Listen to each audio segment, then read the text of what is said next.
one song. You just dropped the song. You just dropped one song, and somebody offers you $10 million. What you gonna do? You gonna take it? He take it. Right now, as a grown man, and you know what you're getting yourself into, you're still taking it because you're like, if I can't drop another song, but the thing I is, win I wouldn't this. be. But they can afford to take that loss. Like I can afford. You're eventually going to make my $10 million back. Yeah. You're either going to make it back in 20 years by keep performing this damn song that you made forever. This one song, and hopefully you get another one. You're going to pay it back, so it's going to take you 20 years, or it's going to take you 2 years, and eventually you're going to have, I'm going to get way more than $10 million back now. Because they own you now. Yeah. Oh, yeah, it's a joke. But I still think... I think a lot of people are surprised by that, but I think athletes are like that too. You don't get taxes taken out your check, and you giving people something that they ain't never had before, so it's gonna feel, you know. That's what I'm saying. It's like these are athletes, musicians. They 1099 employees, man. Right. You got to do your own taxes.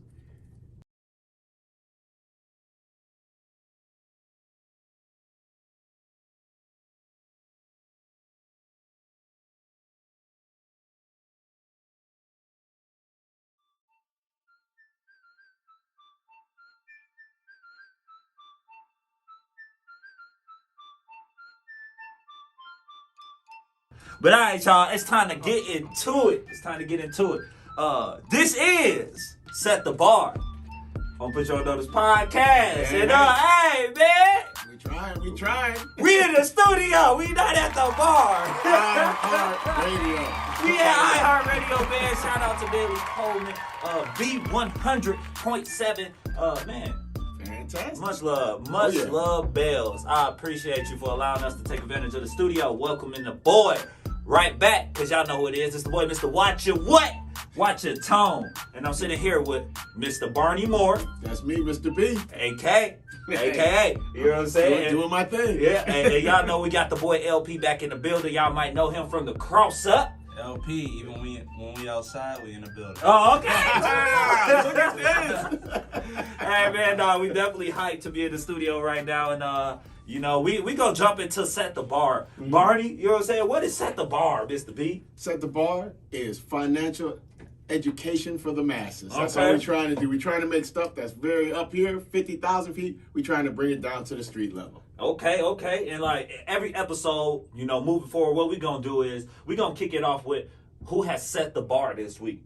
You know what I'm saying? In the sense that who has made a big money move that we should be aware of, or something that we should just be put on notice about, man. So what do you think? What was a big money move this week? I would say or this last 2 weeks? Last 2 weeks, biggest money move I can think of would be our boy Kanye. Go crazy. Signing that $30 million deal with Netflix for his life story, basically. Go crazy. Yeah. That was impressive. all them Kanye haters out there, Pat. I'm not a Kanye. Oh, I thought you was. I had to make sure. I love Kanye. I had to make sure. I did used to not like Kanye, but I became more of a fan when I started, going back and looking at his life and what he's been talking about, and how he's not always right, but you can always see where his thought process was going. That documentary is going to be great, though. I agree. I'm excited. They got 21 years.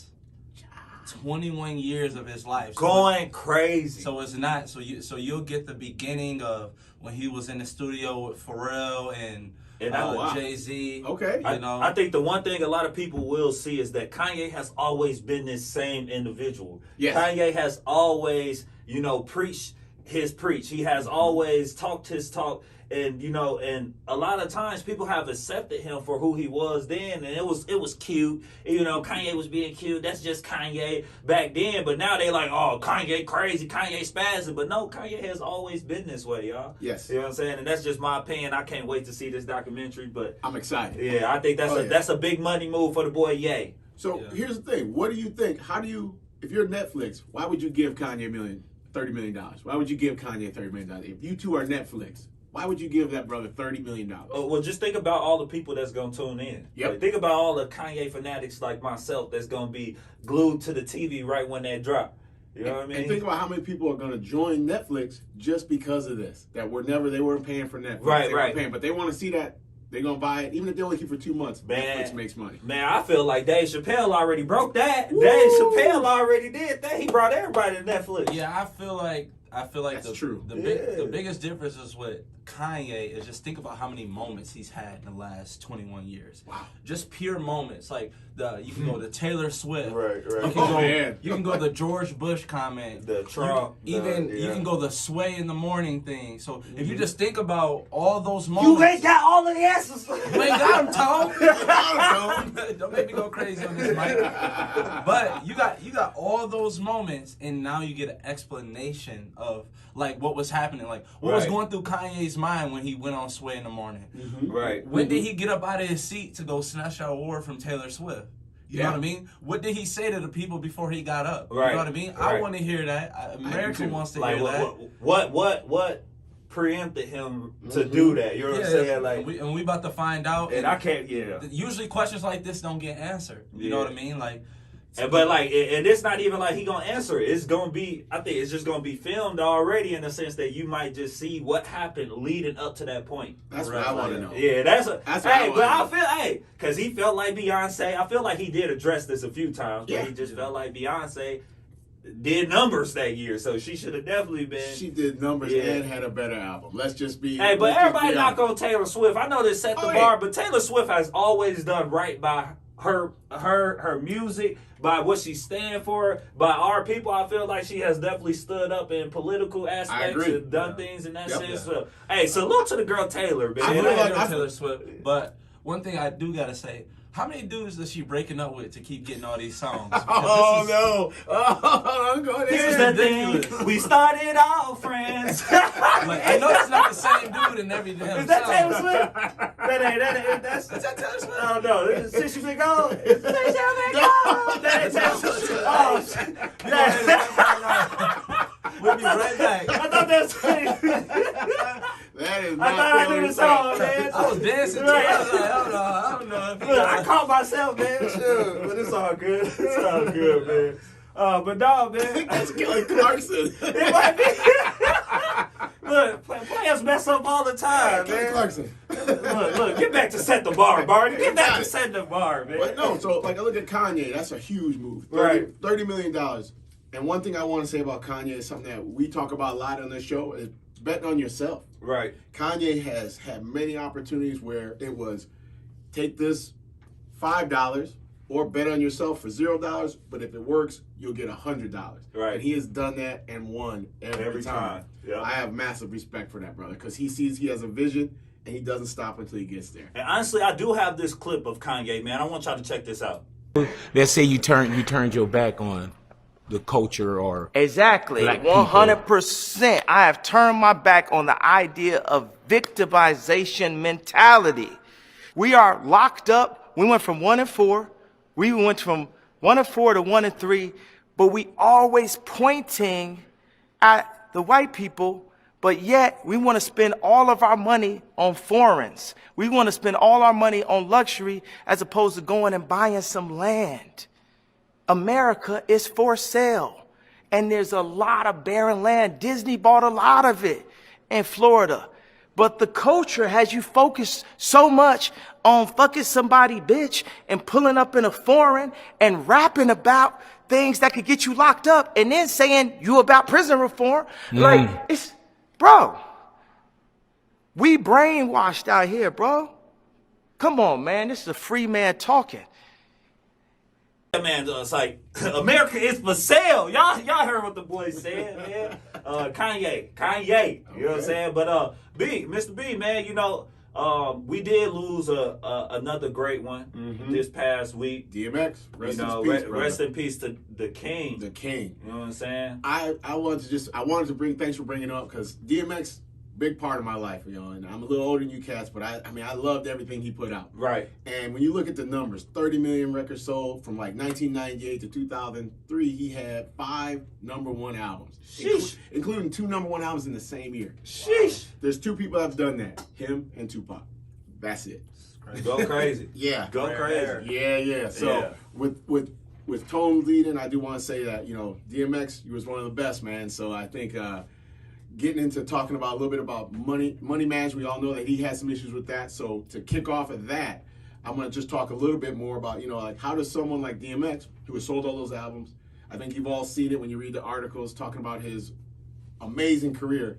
A lot of times they in the article would say, you know, his net worth was about $1 million when he passed away. And I was depressed when I read that, and I didn't want to take away from all the great things about him.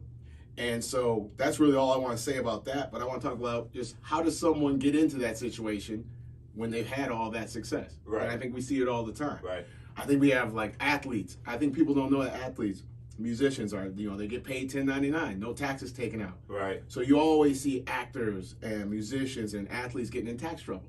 Why is that? Because they don't have good advice. You know, there should be someone advising these players. If you get a chance, take a look at Dwyane Wade's article. It just came out. It's talking about how he has a budget and $20 million a year on average. He's made $198 million in his career. He goes and meets with his financial advisor every 3 months to make sure he's still on budget. Right. You said Dwyane Wade has a budget. Repeat that whole part real quick. Dwyane Wade, the NBA player, he has a budget. He lives by a budget, a monthly budget. Him, his wife, and his family, they have a limit of how much they spend on things, and they stick to it. His biggest desire, he said, when he left basketball, is he wanted to keep that same lifestyle. Right. But he's not going to be making $20 million a year. So how is he going to do that? He's going to have to manage the money he's already made. And so this is Dwyane Wade, who we all can appreciate that brother's greatness on the court. Facts. He's being great off the court. He's keeping his money. He's going to be a pillar like LeBron, a black businessman that's going to be much bigger than the sport he played at some point in his life. Yeah. So what's your, like, as far as when you guys think about athletes who have done well and musicians who have done well outside of their chosen field, who comes to mind for you guys? You guys think anybody? I'll let you go first. I guess the person that I think about the most would have to be Michael Jordan. Mm-hmm. Okay. I know it just it seems like that's great. Like the obvious choice. And honestly, mine is in comparison, Kobe Bryant. Yeah. Oh, yeah. So so like I mean you get all these things like obviously, you know, the shoes. Mm-hmm. But have you seen Jordan expand into golf? Yes. NASCAR. Right. Yeah. You see his stuff on motorcycles now. Mm-hmm. Mm-hmm. So you see his brand going to different places, and you see like his net worth, and you're wondering like, why don't these guys stop? Yeah. You give $20 million. You give why don't these guys stop? For real though, like you winning already. You give $20 million to me. You probably won't see me for 10 years. I'm gonna tell you the truth. Yeah. And it's gonna be 10 years before I start investing back after I probably blew, you know, $5 million. Facts. These guys are like at the top where they are trying to make sure that they can take care of their kids, their kids, and then also generational. And that's what I was about to say. That's that generational wealth. Generational wealth, but then on top of that, after they got their generational wealth, so I bet you Jordan probably had his generational wealth probably maybe 5 years after his career. Okay. Then he doubled back and said, "Oh, I'm going to help my neighborhood." Right. Then he doubled back and then said, Yeah. "I'm going to help another cause." Then he doubled back and said, "I'm going to help another cause."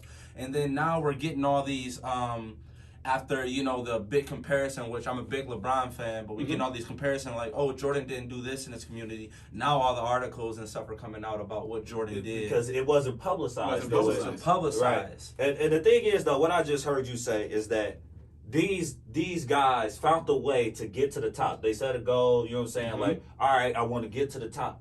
But it's not just about getting to the top or making that financial goal or, you know what I'm saying?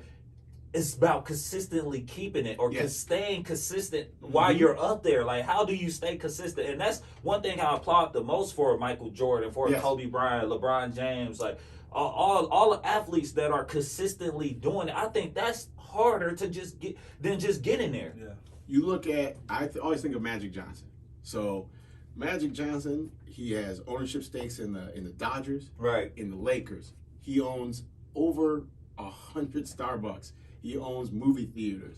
Magic Johnson Theaters, right. Yeah, he was responsible for a lot of the development of the Midtown area here in Milwaukee. That was his Starbucks. That was his all that development. I did not know that. Yeah, This is that is a brother who I just I marvel at it. Right. But I also think it's like any of us. Tone, if you do a really fantastic show, do you want to stop? No. You want to do another fantastic show. Right. You know, and these brothers, they have nothing to get that high again where it was like, there's no more crowd cheering. So you know what? I'm going to do something else to get everybody's attention. And that's what, Mm-hmm. He wants to be the best at everything. Right. And one dude that do need a lot of recognition when it comes to continuing to elevate himself is, I think he gets it, but I don't think he gets it enough, is P. Miller. I'm talking about Master P. I'm talking about Master P. Whoa, a fantastic businessman. What? An amazing businessman. Talk about a man who has his own noodles right now. Yes. You know what I'm saying? Like, it's generational. Like, his whole family, you know what I'm saying? Like, they're all grinding. They're all ambitious. They're all trying to do something. He's actually trying to create a HBCU right now, I believe, where he wants to, help start his own school. Like, that. Hey, I applaud that, man. And Master P is doing amazing things. And they say, if you look at it, he started selling CDs out of the trunk of his car. Facts. For No Limit Records. And then, being a smart businessman, he owned all his masters. So you use any of his music. Ownership. Ownership. You use his music at a Bucks game, pay him. Right. Use his music at an event, pay him. That guy, if his background in a movie, pay him. Right. And it all comes to him. Master P is worth over $200 million. He's a very impressive businessman. Sheesh. Yeah. So I guess that's a question that I wanted to ask you. How do these rappers, these actors, get into a situation to where that there's stuff out there, like there's memorabilia, there's jerseys, how do I get to a point where I can't even make money off that anymore? Because you sign away your rights usually for cash advance up front. And you have a lot of athletes, a lot of artists where they will sign an agreement with their agents. They'll sign an agreement with the company where I'll get $10 million up front, I'll get $5 million up front. You own the rights to me now forever in that little area. So it might be shirts with your name on the back, but you sold away your rights for $5 million. So now you getting that up front. Yeah, you get that up front, which is great. But what if they profit more than you taking the L? You taking the L. Okay. Wow. That's why you have there are certain things, like let's talk about the brother Eddie Murphy. Right. So Eddie Murphy became one of the richest, most powerful men in Hollywood because he took action on the movies. He took points. Instead of taking $20 million up front, he said, I'll take 10, but then I want 1% of all the profits after we earned our money back. So then you have a Beverly Hills Cop that goes huge. Guess who's getting 1-2% of that money? Eddie Murphy. And that's still a come up. Yes. Right. Yes. Right. And so you have a lot of that's a great question. You have a lot of athletes and musicians who might have come from backgrounds where $1,000 more money they ever had in their pocket. And then you're going to give them $1 million. They're going to sign that. Take that. Take that million. Take that. Take care of their people. And then when that money runs out, though, they realize that was a bad deal. Right.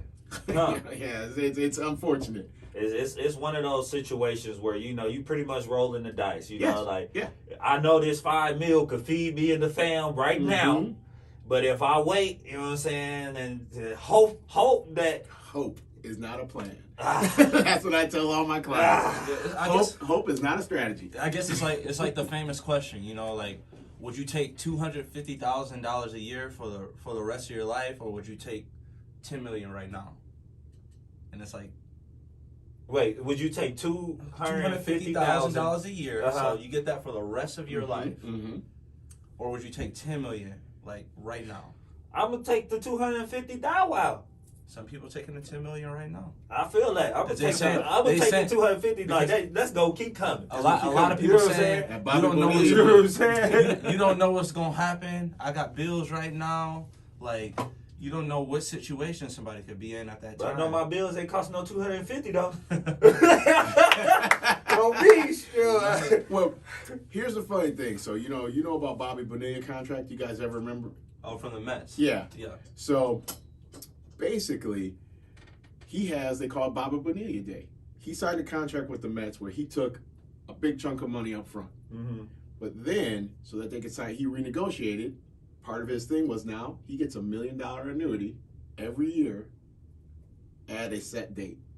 And so I want to see.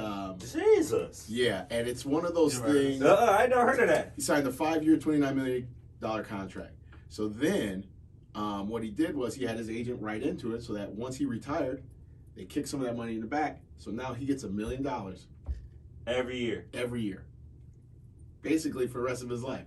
Jesus. He's set. And that's where... That's a good contract. It's one of the best contracts ever. For real. That's unheard of. I want everyone to Google the Bobby Bonilla contract and just...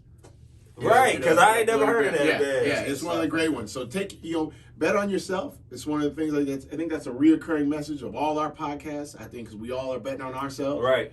I think Kanye has bet on himself. That's how that's how he's making the money move. But I also think that sometimes, like what Tone said, you got to think ahead. And $250 a year for the rest of your life. Let's do that math. You know what Every I'm saying? 4 years, you made $1 million. Facts.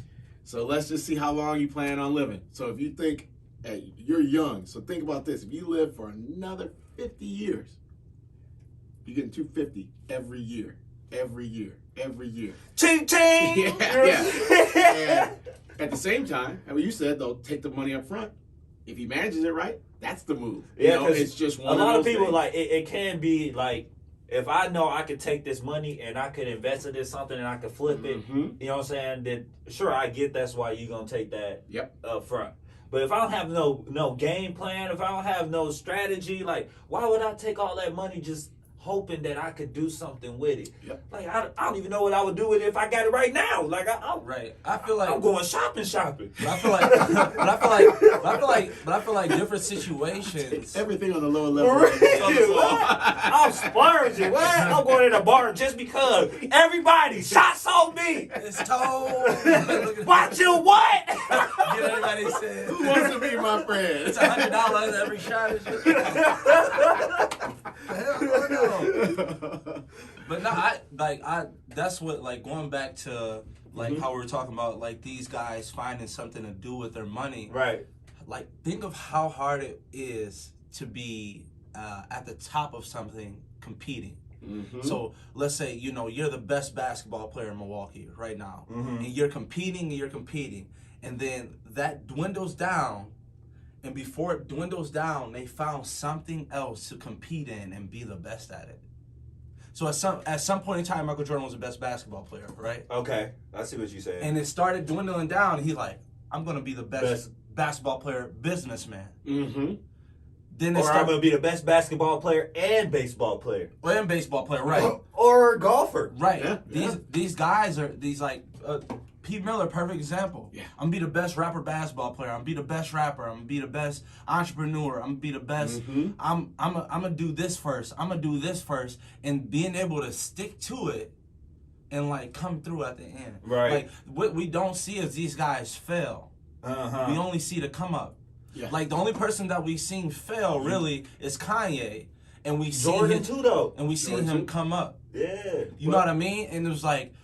It's like, wow, think of how many times, like, somebody that's only making $50,000 fail and they just gave up and they continue to make that $50,000 for the rest of their life. You're right. And like, there's that saying that you remember the rose and you forget the thorns, and that's the truth. You remember what the flower looks like, you forget the pain that's associated with it. We see all the success.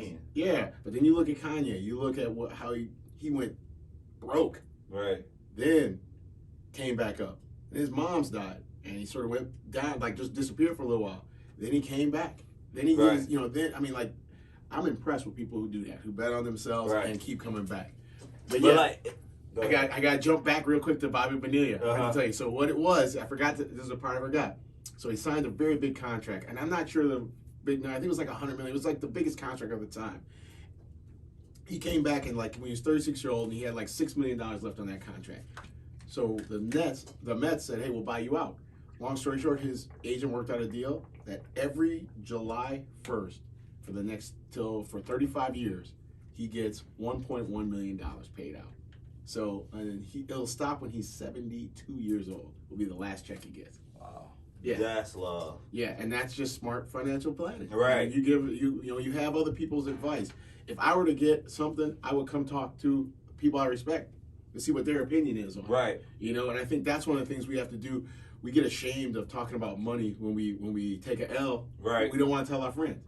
You know, instead of, man, I did this, and how many times do your friends tell you situations where they lost money, and you think to yourself, dude, if you just came and talked to me, I would have told you. Yeah. But a lot of people don't want to take that that handout, because that's what essentially we see it as. Like you giving me something that I don't personally feel like, or I may not be able to return to you, or now I have to return this to you with interest. I don't really want to pay that interest. Yeah. It may be even if it's advice, like so it's like that backhand, like it's like a backhanded compliment in a sense. You know what I'm saying? So I never thought of it that way. Yeah, like that's a good point. And that's why a lot of people are afraid. Even myself, when I first, you know, like I told you a few podcasts ago, like I didn't talk about financial situations because I didn't have it. I didn't want to talk about something I didn't have. Like, why would I talk about a few $100,000 and I know damn well I don't have it, man. Like I can't talk about something I don't understand. But no, that's a lie. You wanna educate yourself on those things. You wanna learn about those things, and you know you gotta overcome that fear of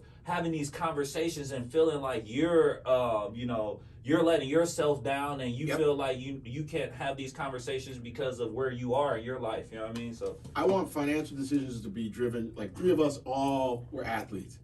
That fear of failure is what got you out of bed and made you work hard and made you like take the extra hour in the gym. Right. Go work out even when you didn't feel like it on Saturdays and Sundays.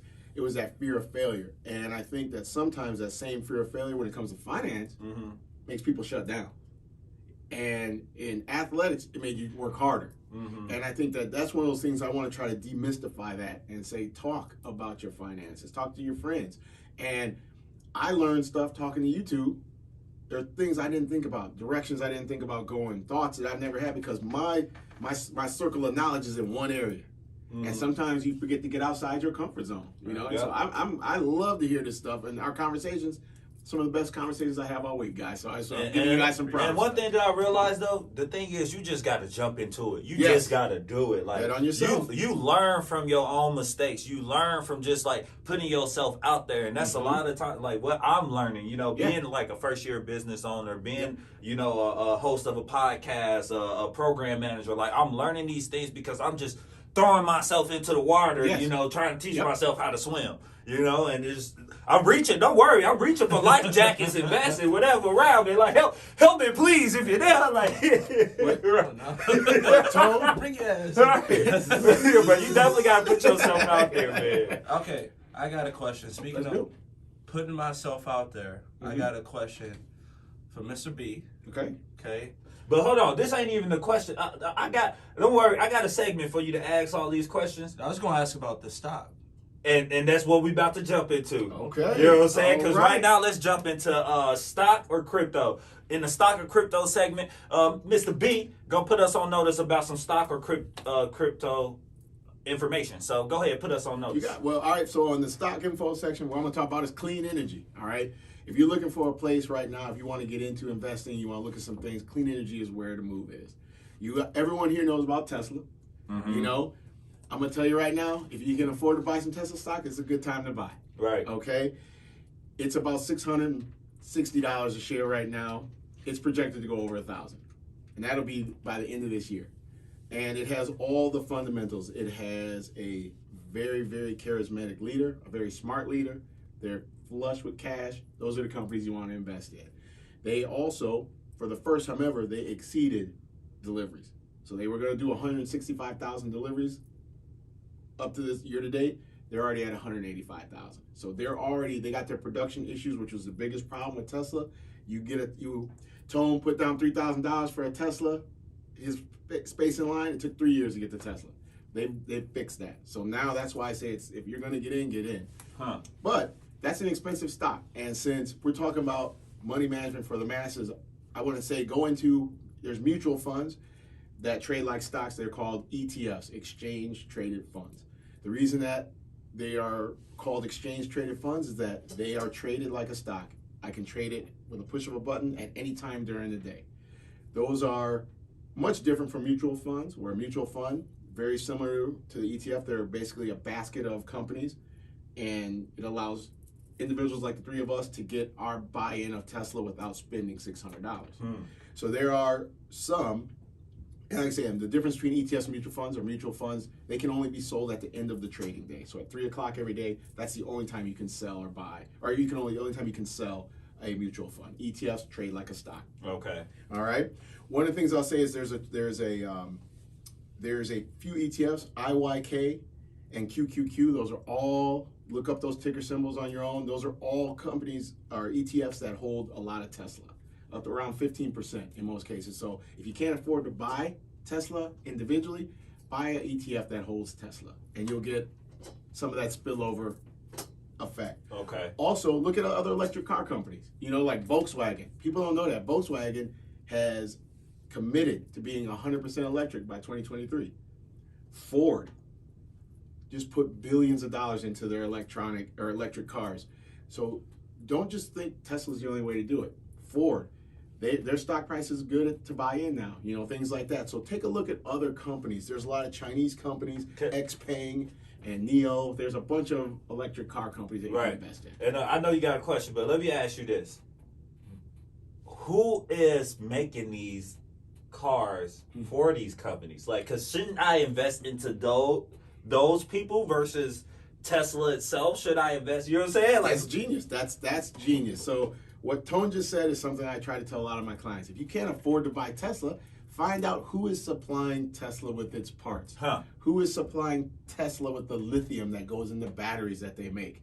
Those are areas where you can buy in at probably a much lower rate. Right. And like Tone said, who's like Apple, if you want to, let's say you don't want to buy Apple stock, well, find out who is making the metal cases that they put the phone in. Right. Find out who is making the chips that are going. I mean, those are ways to get in without starting at that high. Hey, so if you know, go ahead and comment so I could go ahead and, you know what I'm saying, put my bid in. But of course, because of the nature of the show, I can't say stuff like this on the thing, but I'll tell Toe once we're off air. Oh, okay. So that I got the plug.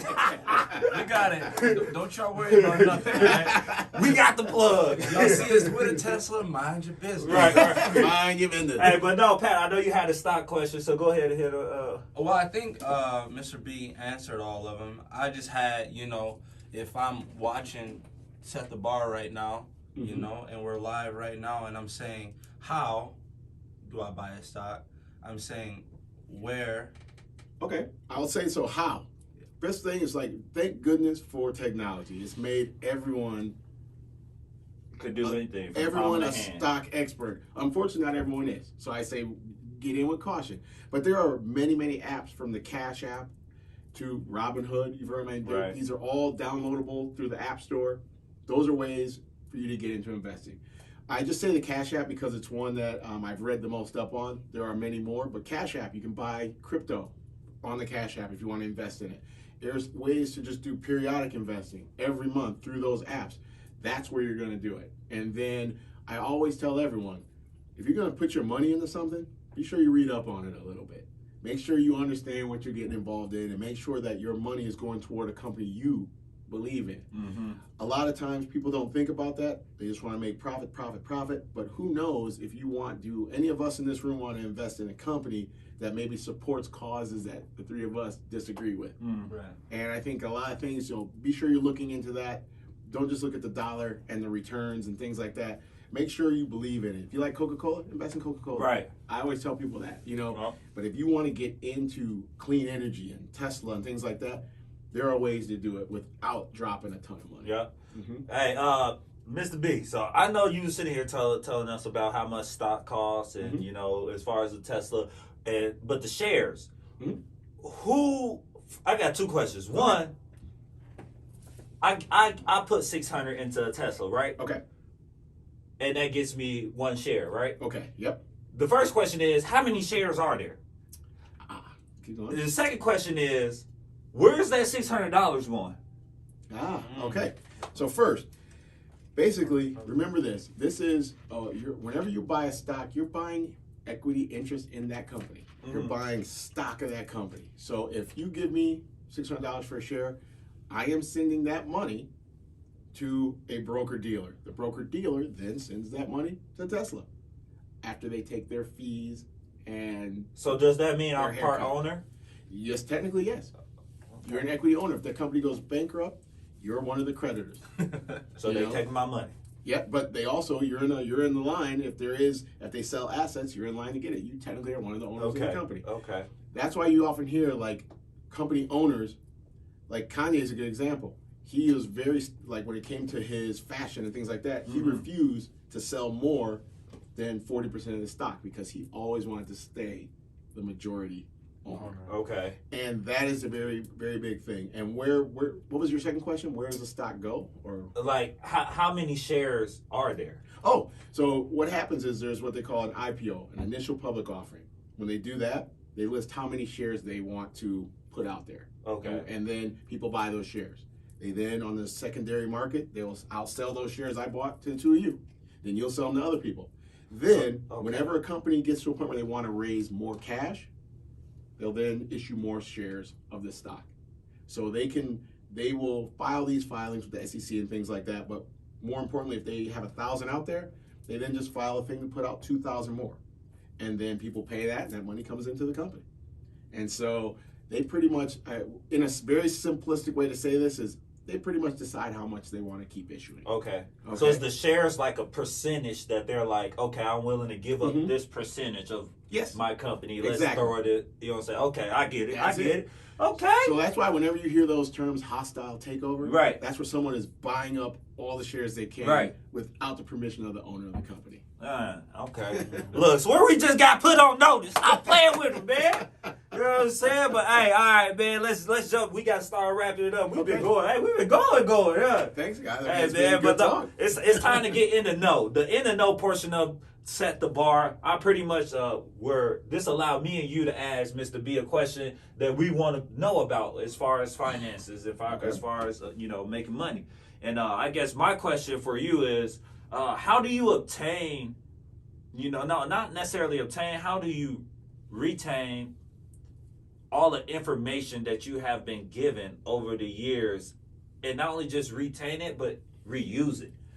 I would say I do, just because, this is what I do for a living, so every day I'm in that, what do you want to call it, that arena? Right. So I'm constantly, but I really, as hard as it is to believe, I enjoy this. Like, I enjoy what I do, so it's exciting for me to read about stuff, because I view it like a chess game. I just want to try to get to make the moves that are going to make my clients the most money, myself the most money as well, but then also I view it as something it's interesting to me. So you know how it is, it's easy to read a book you're interested in. Facts, I see that. And so honestly, I just make sure that when my friends, like, you might send me a link and say, hey, B, what do you think about this? I read the whole article, and go through it and say, oh, you know what? I didn't even think about that. That leads me to then read some more stuff. Right. And then, like I was telling you 2 weeks ago, I said, I've been reading about crypto. That's all I've been reading about, because I didn't understand it well enough to really give my clients direction on it. So that's what I've been reading, and now it just sticks. You know what I mean? Because I keep hearing it, and I keep talking about it. And then I write everything down. You know that. Right. I write everything down. So I have pages and pages of information that will put you to sleep, but it's stuff that I need to know. So a key point is what you're telling us is to write it down, to try to use it every day, to read about it, educate yourself more on it. Like, because, for me, as far as, like I'm saying, how do you retain? Because I know, like, as I'm taking in a lot of this information that you're giving me, you're giving us, I have to go back and re-listen to the podcast. I have to go back and be able, like you said, write it down, because I like to write a lot of stuff down as well. I have to visualize it, you know what I'm saying? So so that's why I was trying to get a pointer as far as what's your idea or best way for people to retain information as well as reuse it. Yeah, I think putting pen to paper always helps you retain things. You don't necessarily, even if you just never maybe go back to that note again, it sticks in your brain a little bit quicker. You remember this. You hear and learn and remember everything I said. So everything the three of us have said that we remember it, just have to trigger it to get it to come back out. Yeah. And so I think a lot of the stuff that I also do, Tone, is that I get asked questions that I don't know the answer to. And I will tell a client, I'll tell you, I'll be like, I don't know. I'll have to dig into it. So then that digging into it, a lot of times that brings a whole bunch of new knowledge to me. And I can get you an answer to your question, but I also raise my knowledge a little bit. You also set the bar. Yes, indeed. Raise that bar up. Yeah. Go ahead, LP. I guess my question that I have for you would be, so for all those people, I know we already had our segment on stimulus checks. Yeah. And, you know, like how that works. And for all those people that have, you know, $600, $400 left, you know, of their stimulus check, you know, and they're like, man, I spent some of my money. I still got a little bit of money left. What should they be doing with that money right now? Pay down debt. That is the most important thing. Right now, that is the biggest anchor around people's future. Right. Is debt. Debt is out of control in this country. If you have a credit card bill, and I know that sounds weird to say that, but debt is what holds people back from investing. Because you can't invest, you can't look forward if you owe all these people behind you. Right. It's hard to look forward. And so I tell clients sometimes bankruptcy is the best option for some people. Sometimes trimming your expenses is the best option. And sometimes when a stimulus check comes, that's extra money you didn't expect. If you've got a credit card bill that's got $400 left on it, use that $400 to pay that off. Because interest payments are what kill minorities financially for years and years in the past, and that's why moving forward I want to get people off of that. Right. Debt is the one thing that I would say put your money towards your debt. Hey, I'm not gonna lie to y'all. I took that advice. Not gonna lie to y'all. I got a credit increase this last week, so I'm with it right now. You know what I'm saying? I got a credit line increase, baby. Yeah, but no. Because here's why you want that credit increase, Tone. If you get to a spot where things are good, but you want to add some new equipment, you have the credit to increase your business, pay it back, and then you'll make profits from it. Right. But if you are just buying new kicks, while you invest that mentally, it's emotionally rewarding. It's not going to reward you. Oh, you mean these? Oh, man. Tone, another pair of shoes. How weird. But no, that's what I would think. I think if you're going to have some stimulus money and you've got some debt, I would recommend putting it toward the debt. Even if that debt is just, you know, I always tell people if they owe back rent, they owe to get yourself level before you start trying to move forward. Man, I like that. I like that. Mr. B going crazy over here for us. All right, Mr. B. Well, it's time to wrap it up, and you know what that means. Well, honestly, because before we wrap it up, I did want to do one thing each episode. I want to start highlighting small businesses. So this is the spotlight.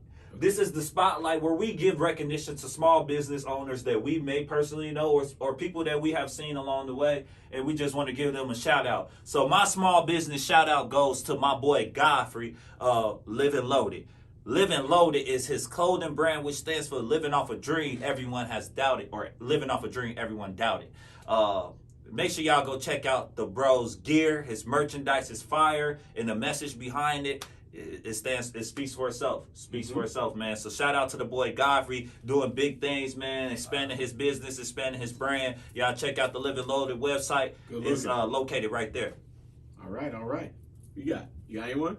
I got P.Y.O.N Media, to be honest with you, and I know that sounds like self-serving because Tone's right here. I'm not saying it because I want to put him on notice because he spends all his time giving all of us some shine, and I just want to give this guy some shine because as much effort as he puts into things, as much gear as he produces and shows me, and how much stuff I try to steal every time I'm near his supply of stuff, I'm telling you, that's something I want to put y'all on notice. That if you go online and get some P.Y.O.N gear, start repping this everywhere. I tell Tone every time I'm in the airport, I'm like, yeah. He wore a 6 feet no pressure. 6 feet no pressure. I was at the airport and people were looking at it, they're like, they moved 6 feet away. I was like, yeah, no pressure. Right.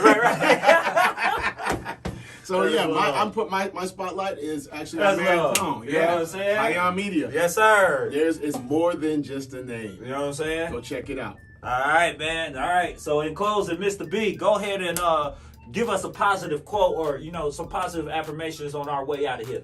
Well, I will tell you this. If I can say anything after the week, DMX is someone, like I said, I look up to, past, and I just think about career, a guy like that who started from nothing, out of Yonkers, New York. He just was like he's a dog. He was a bulldog. He wasn't going to stop until he got what he wanted. So I'm going to really just say the thing I want to leave everybody with is do you. Focus on you, believe in yourself, and don't give up. Don't listen to other people telling you you can't do something. Listen to that inner voice that tells you this is what I want and this is what I'm going to do to get that. So believe in yourself, believe in your dream, and make that dream a reality. That's it. I can leave anybody with that. That's what I'm going to leave them with this week. Hey, I love that. Lord, give me a sign. You know what I'm saying? Give him a sign. DMX, man. Rest in peace, King. Yep, and y'all just been put on notice. Peace.